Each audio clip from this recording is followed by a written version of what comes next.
नमस्कार साथियों, तो कैसे हैं आप लोग। उम्मीद है आप लोग अच्छे होंगे, मस्त होंगे और स्वस्थ होंगे और अच्छे से पढ़ाई कर रहे होंगे। तो आज जो हम आपको कराने वाले हैं क्लास 12th हिस्ट्री का चैप्टर 6, इसका पार्ट 3। और इससे पहले जो हम आपको इसका पार्ट 2 करा चुके हैं। तो आइए बिना देर के वीडियो को स्टार्ट करते हैं। तो आज हम इसमें पढ़ने वाले हैं सूफी मत के विकास के बारे में। तो सबसे पहले आता है सूफी मत का विकास। तो सूफीवाद की शुरुआत 8वीं शताब्दी में इस्लाम के भीतर हुई, यानी कि इस्लाम धर्म के भीतर हुई, जब कुछ लोग धार्मिक और राजनीतिक संस्था के रूप में खिलाफत के बढ़ते भौतिकवाद के विरोध में तप और रहस्यवाद की ओर मुड़ गए। 10वीं शताब्दी तक सूफीवाद ईरान, खुरासान और ट्रांसऑक्सियाना, मिस्र, सीरिया और बगदाद में फैल गया था। यानी कि जब सूफी मत का विकास हुआ तो ये जो है 8वीं शताब्दी में हुआ और ये जो है इस्लाम धर्म में हुआ था। जब कुछ लोग जैसे कि धार्मिक और राजनीतिक संस्थाओं के खिलाफ बढ़ते हुए भौतिकवाद के विरोध में तप और रहस्यवाद की ओर मुड़े, वैसे ही 10वीं शताब्दी में सूफीवाद जो है ईरान में, खुरासान में, मिस्र में, सीरिया में और बगदाद में फैल गया।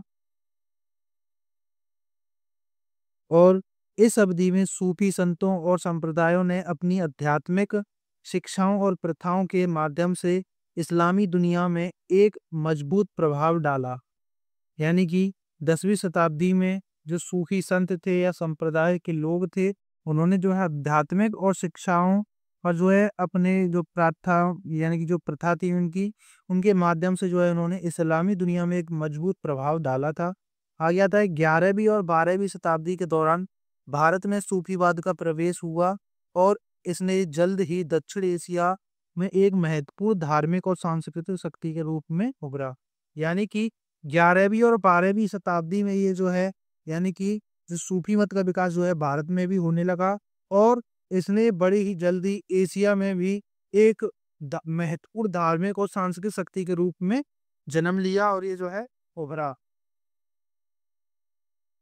आगे आता है 13वीं शताब्दी के बाद सूफीवाद ने भारत में व्यापक रूप से प्रसार किया और इसने हिंदू धर्म और अन्य धार्मिक परंपराओं के साथ भी बातचीत की।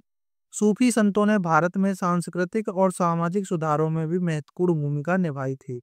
यानी कि जब 13वीं शताब्दी के बाद जो है सूफीवाद जो है भारत में, यानी कि बड़े रूप में फैल गया और इसने जो है हिंदू धर्म और अन्य धार्मिक परंपराओं के साथ जो है, यानी कि इसने उठना बैठना शुरू किया, यानी उनके साथ बातचीत की, उनसे मेल मिलाप किया।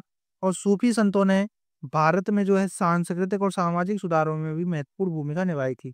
आगे आता है 18वीं शताब्दी के बाद सूफीवाद धीरे धीरे अपनी प्रारंभिक आध्यात्मिक शुद्धता से दूर होने लगा और कुछ संप्रदायों में भ्राय आडंबर और जादू टोने की प्रवृत्ति बढ़ने लगी थी।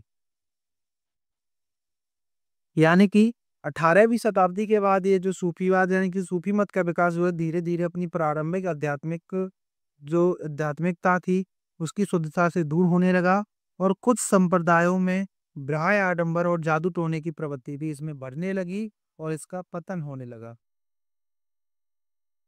आगे आता है सूफीवाद अभी भी इस्लाम के भीतर एक महत्वपूर्ण आध्यात्मिक और रहस्यवादी शाखा है और यह दुनिया भर में लाखों लोगों को प्रभावित करता है। यानी कि सूफीवाद जो है आज भी इस्लाम धर्म के अंदर एक महत्वपूर्ण आध्यात्मिक और रहस्यवादी शाखा मानी जाती है और यह दुनिया भर में लाखों लोगों को प्रभावित भी करता है। आगे आता है सूफीवाद ईश्वर के साथ प्रत्यक्ष संबंध स्थापित करने और आध्यात्मिक ज्ञान प्राप्त करने पर जोर देता है। अब आगे आता है सूफीवाद में आत्म अनुशासन को ईश्वर का ज्ञान प्राप्त करने के लिए एक आवश्यक शर्त माना जाता है। यानी कि सूफीवाद में जो है अपनी आत्मा पर संयम रखने और ईश्वर का ज्ञान प्राप्त करने के लिए इसको जो है एक आवश्यक, यानी कि तत्व माना जाता है, शर्त माना जाता है। सूफीवाद प्रेम और भक्ति को ईश्वर तक पहुंचाने का सबसे महत्वपूर्ण साधन मानता है। यानी कि सूफीवाद के लोग जो हैं प्रेम और भक्ति को ईश्वर तक पहुंचने का सबसे महत्वपूर्ण साधन मानते हैं। आगे आता है सूफीवाद में गुरु या मुर्शीद को एक महत्वपूर्ण आध्यात्मिक मार्गदर्शक माना जाता है। यानी कि सूफीवाद में जो है गुरु को मुर्शीद या एक महत्वपूर्ण आध्यात्मिक मार्गदर्शक मानते हैं। तब आगे आता है सूफी संतों ने सामाजिक सुधारों में भी महत्वपूर्ण भूमिका निभाई और उन्होंने धार्मिक सहिष्णुता और मानवता के प्रति प्रेम पर जोर दिया। सूफीवाद में संगीत और नृत्य को आध्यात्मिक अनुभव के लिए महत्वपूर्ण माना जाता है। यानी कि सूफी संतों ने जो है सामाजिक सुधार में भी महत्वपूर्ण भूमिका निभाई और उन्होंने जो है धार्मिक सहिष्णुता और मानवता के प्रति प्रेम पर भी जोर दिया था। और सूफीवाद में संगीत और नृत्य को आध्यात्मिक अनुभव के लिए महत्वपूर्ण माना जाता है। आगे आता है सूफीवाद का इतिहास और विकास एक जटिल और गतिशील प्रक्रिया है जो इस्लाम के भीतर एक महत्वपूर्ण आध्यात्मिक और रहस्यवादी परंपरा का प्रतिनिधित्व करता है।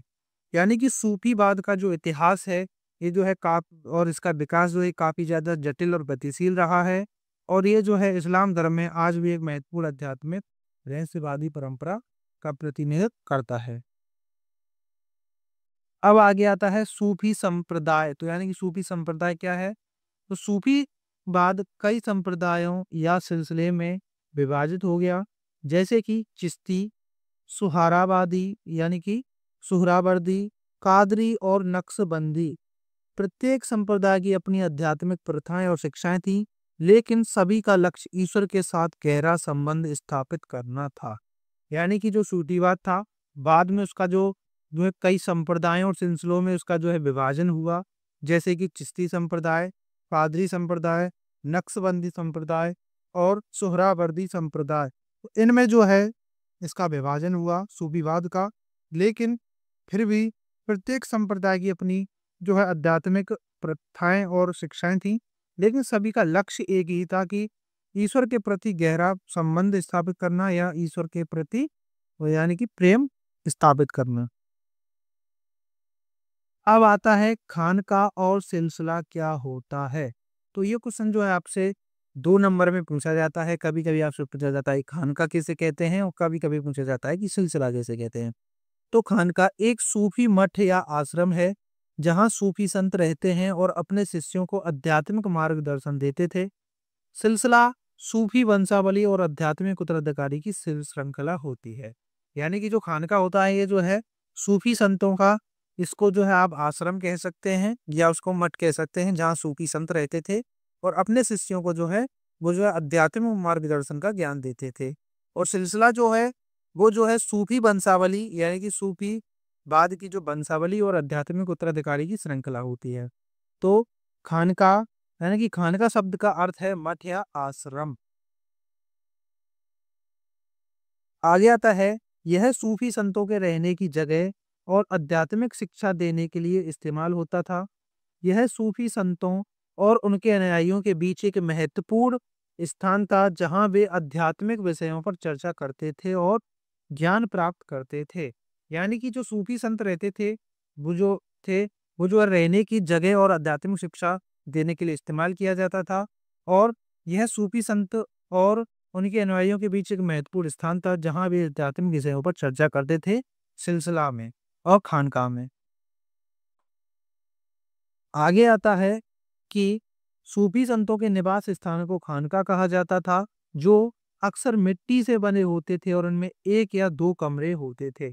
यानी कि जो खानका होता था उसको जो है सूफी संतों का निवास कहा जाता था, उसे उसको उनका घर कहा जाता था, जो कि मिट्टी के बने हुए होते थे और इनमें जो है 1 या 2 कमरे होते थे। अब आता है सिलसिला। तो सिलसिला एक अरबी शब्द है जिसका अर्थ है श्रृंखला या फिर कड़ी या संबंध। यानी कि जो श्रृंखला होता था इसका ये जो एक अरबी शब्द है जिसका अर्थ होता है श्रृंखला या कड़ी। तो सूफीवाद में है ये है एक आध्यात्मिक वंशावली या उत्तराधिकारी की श्रृंखला को दर्शाता है। यानी कि ये सिलसिला जो है सूफीवाद में आध्यात्मिक वंशावली और उत्तराधिकारी की श्रृंखला को दर्शाता है, यानी कि वंश परंपरा को। आगे आता है एक सूफी गुरु अपनी खिलाफत यानी कि जो उनकी खिलाफत होती है अपने शिष्य को हस्तांतरित करता है, जिसे सिलसिला बनता है। यानी कि जो सूफी गुरु होते हैं वो अपनी खिलाफत यानी कि उनकी जो आध्यात्मिक उत्तराधिकार होता है वो जो है अपने शिष्य को यानी कि खलीफा को जो वो जो है स्थानांतरित करते हैं, जिससे सिलसिला बनता है। यानी कि आगे जो है ये उत्तराधिकार चलता रहता है। आगे आता है सूफी सिलसिले भारत में भी व्यापक थे, जैसे कि चिश्ती सिलसिला, नक्शबंदी सिलसिला आदि। तो ये जो है भारत में भी व्यापक थे यानी कि बड़े रूप से थे। अब हम देखेंगे भारतीय उपमहाद्वीप में चिश्ती संप्रदाय। तो भारतीय उपमहाद्वीप में चिश्ती संप्रदाय सूफीवाद का एक महत्वपूर्ण संप्रदाय है, जिसकी स्थापना 12वीं शताब्दी में ख्वाजा मोइनुद्दीन चिश्ती ने की थी। यह संप्रदाय अपनी उदारता, प्रेम और सामाजिक उत्थान पर जोर देता है और इसका भारतीय संस्कृति पर गहरा प्रभाव पड़ा था। यानी कि भारतीय उपमहाद्वीप में जो है चिश्ती संप्रदाय में क्या हुआ कि चिश्ती संप्रदाय की जो स्थापना जो है 12वीं शताब्दी में ख्वाजा मोइनुद्दीन चिश्ती ने की थी और यह संप्रदाय जो है अपनी उदारता, प्रेम और सामाजिक उत्थान पर जोर देता था और इसका भारतीय संस्कृति पर गहरा प्रभाव भी पड़ा था। अब हम देखेंगे चिश्ती सिलसिला के मुख्य उपदेशक, यानी कि जो चिश्ती सिलसिला के जो मुख्य उपदेशक थे वो कौन कौन थे। तो सबसे पहले आते हैं शेख मोइनुद्दीन चिश्ती, या आप कह सकते हैं कि ख्वाजा मोइनुद्दीन चिश्ती। तो इनका जन्म जो है 1141 ईस्वी में हुआ और इनकी मृत्यु जो है 1236 ईस्वी में हुई थी। आगे जो आते हैं उपदेशक, उनका नाम है ख्वाजा कुतुबुद्दीन बख्तियार काकी। इनका जन्म जो है 1173 ईस्वी में हुआ और इनकी मृत्यु जो है 1235 ईस्वी में हुई। अब आते हैं शेख फरीदुद्दीन गंज ए शंकर, यानी कि शकर, जिन्हें हम बाबा फरीद के नाम से भी जानते हैं, और इनका जन्म जो है 1173 ईस्वी में हुआ और मृत्यु जो है इनकी 1265 ईस्वी में हुई। अब आते हैं शेख निजामुद्दीन औलिया। इनकी जो जन्म था वो हुआ था 1238 ईस्वी में और मृत्यु हुई थी इनकी 1325 ईस्वी में। अब आते हैं शेख नसीरुद्दीन चिराग ए दहली। तो इनका जन्म जो है 1274 ईस्वी में हुआ और मृत्यु जो है इनकी 1356 ईस्वी में हुई थी। अब हम देखेंगे कि जो चिश्ती संप्रदाय के जो उपदेशक थे तो उनकी दरगाह कहाँ कहाँ पर स्थित है। सबसे पहले आता है शेख मोइनुद्दीन चिश्ती की दरगाह अजमेर में स्थित है। अजमेर जो है राजस्थान में पड़ता है। तो शेख मोइनुद्दीन जी की चिश्ता जो दरगाह है वो कहाँ स्थित है, वो जो है अजमेर में स्थित है।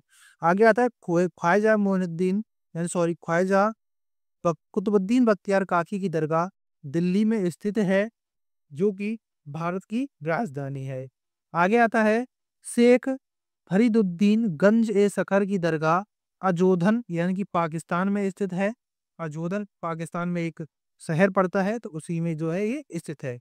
तो इसमें जो है आपको जो याद रखनी है वो है शेख मोइनुद्दीन चिश्ती की दरगाह कहाँ पर स्थित है, तो ये जो है अजमेर में स्थित है, जो कि आपसे ऑब्जेक्टिव क्वेश्चन में भी पूछी जा सकती है और आपसे ये जो है सब्जेक्टिव क्वेश्चन में भी पूछी जा सकती है। अब आता है शेख निजामुद्दीन औलिया की दरगाह दिल्ली में स्थित है और शेख नसीरुद्दीन चिराग ए दहली की दरगाह दिल्ली में स्थित है और शेख सलीम चिश्ती की दरगाह फतेहपुर सीकरी में स्थित है। तो आपको बेसिकली इसमें से बस 3 ही दरगाह याद रखनी है, शेख निजामुद्दीन औलिया की, शेख मोइनुद्दीन चिश्ती की और शेख सलीम चिश्ती की। जैसे कि शेख मोइनुद्दीन चिश्ती की दरगाह अजमेर राजस्थान में स्थित है, शेख निजामुद्दीन औलिया की दरगाह दिल्ली में स्थित है जो कि भारत की राजधानी है, और शेख सलीम चिश्ती की दरगाह जो है फतेहपुर सीकरी में स्थित है, जो कि उत्तर प्रदेश का एक शहर है आगरा, ये जो है उसी में पड़ती है जहाँ पर ताजमहल स्थित है।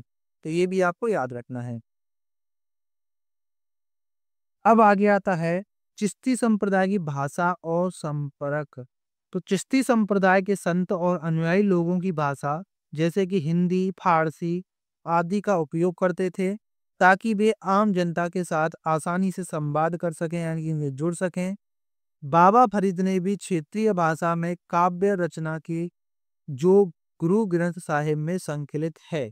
यानी कि चिश्ती संप्रदाय के जो भाषा और संपर्क थे उसमें जो क्या हुआ कि जो चिश्ती संप्रदाय के जो संत थे या उसके अनुयायी थे, उन्होंने जो है आम भाषा का प्रयोग किया, जैसे कि हिंदी और फारसी का उपयोग किया, और उन्होंने ये उपयोग इसलिए किया ताकि वो जो है आम जनता से जुड़ सकें। और जो बाबा फरीद थे उन्होंने भी जो है अपनी क्षेत्रीय भाषा में जो है उन्होंने काव्य रचनाएं की, जो कि गुरु ग्रंथ साहिब में संकलित हैं।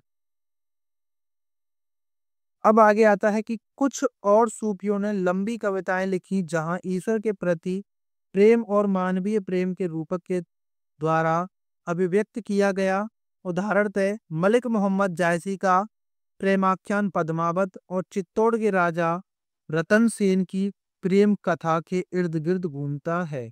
यानी कि जो कुछ सूफी संत थे, यानी कि जो कुछ सूफी थे यानी चिश्ती संप्रदाय के जो लोग थे, उन्होंने जो है ईश्वर के प्रति प्रेम को मानवीय और प्रेम के रूपक के यानी कि द्वारा उन्होंने जो अभिव्यक्त किया, और उन्होंने जिनमें एक उदाहरण आते हैं आपके मलिक मोहम्मद जायसी, जिनका एक प्रेमाख्यान है जिसका नाम है पद्मावत। और ये जो है चित्तौड़ के राजा थे, राजा रतन सिंह यानी रतन सेन, इनकी प्रेम कथा के इर्द गिर्द ही ये घूमता है। अब हम पढ़ेंगे गुरु नानक देव जी के बारे में। तो गुरु नानक सिखों के प्रथम गुरु थे। गुरु नानक अपने व्यक्तित्व में दार्शनिक, योगी, गृहस्थ, धर्म सुधारक, समाज सुधारक, कवि, देशभक्त और विश्व बंधुत्व के सभी गुण समेटे हुए थे। इनका जन्म वर्ष 1469 में कार्तिक पूर्णिमा के दिन रावी नदी के किनारे स्थित तलवंडी नामक ग्राम में हुआ था। यानी कि ये जो है वर्तमान में पाकिस्तान में पड़ता है। और जो गुरु नानक देव थे, इनका जन्म जो है 1469 ईस्वी में हुआ था, जो कि कार्तिक पूर्णिमा के दिन रावी नदी के किनारे हुआ था। जो स्थान था उसका नाम था तलवंडी नामक गांव, लेकिन अब वर्तमान में ये पाकिस्तान में पड़ता है। और जो गुरु नानक देव थे, ये जो है सिखों के प्रथम गुरु थे, और ये जो है सिख धर्म के संस्थापक थे। और ये जो है अपने व्यक्तित्व में दार्शनिक भी थे, योगी भी थे, गृहस्थ भी थे, धर्म सुधारक भी थे, समाज सुधारक भी थे, कवि थे और देशभक्त भी थे। आगे आता है, गुरु नानक सर्वेश्वरवादी थे। उन्होंने सनातन मत की मूर्ति पूजा की शैली के विपरीत एक परमात्मा की उपासना का मार्ग मानवता को दिया। संत साहित्य में गुरु नानक उन संतों की श्रेणी में आते हैं जिन्होंने नारी को बड़प्पन दिया है। उन्होंने करतारपुर नामक नगर बसाया और एक बड़ी धर्मशाला बनवाई। उसी स्थान पर 22 सितंबर 1539 को उनकी मृत्यु हुई थी। यानी कि जो गुरु नानक देव थे, वो जो एक सर्वेश्वरवादी थे, और उन्होंने जो है सनातन धर्म की मूर्ति यानी सनातन धर्म में जो है मूर्ति पूजा की शैली के विपरीत एक परमात्मा की उपासना का जो मार्ग मानवता को बताया। और संत साहित्य में गुरु नानक उन संतों की श्रेणी में आते हैं जिन्होंने नारी को बड़प्पन दिया, और उन्होंने जो है करतारपुर नामक एक नगर भी बसाया था और एक बड़ी धर्मशाला भी बनवाई थी। और उसी स्थान पर जो है 22 सितंबर 1539 ईस्वी में जो है गुरु नानक देव जी की मृत्यु हो गई थी। आगे आता है गुरु नानक देव की शिक्षाएं। तो उन्होंने सदैव जाति प्रथा की निंदा की और इस बात पर जोर दिया कि जाति और लिंग की परवाह किए बिना सभी लोग एक समान हैं। उन्होंने लोगों से अपील की कि वे मानवता का अभ्यास करें और अभिमान का त्याग करें, मन को संयमित कर ईश्वर को याद करें। यानी कि गुरु नानक देव जी ने जो है जाति प्रथा का विरोध किया, निंदा की, और उन्होंने इस बात पर जोर दिया कि जाति और लिंग की परवाह किए बिना सभी लोगों को एक समान समझा जाए। और उन्होंने लोगों से अपील की कि वे मानवता का अभ्यास करें और अभिमान का त्याग करें, यानी कि जो उनके अंदर जो अभिमान होता है उसका त्याग करें और मन को संयमित करें और ईश्वर को याद करें। अब आगे आता है मीराबाई। तो मीराबाई का जन्म 1498 ईस्वी में पाली के कुड़ी नामक गांव में दूदा जी के चौथे पुत्र रतन सिंह के घर में हुआ था। और ये बचपन से ही कृष्ण भक्ति में रुचि लेने लगी थी। मीरा का विवाह मेवाड़ के सिसोदिया राज परिवार में हुआ। चित्तौड़गढ़ के महाराज भोजराज इनके पति थे, जो मेवाड़ के महाराणा सांगा के पुत्र थे। यानी कि मीराबाई का जन्म जो है 1498 ईस्वी में हुआ, जो कि पाली के कुकड़ी नामक गांव में हुआ था, जिनके पिता का नाम था दूदा जी के जो चौथे पुत्र रतन सिंह के घर में हुआ था। यानी कि दूदा जी जो है इनके परदादा हुआ करते थे।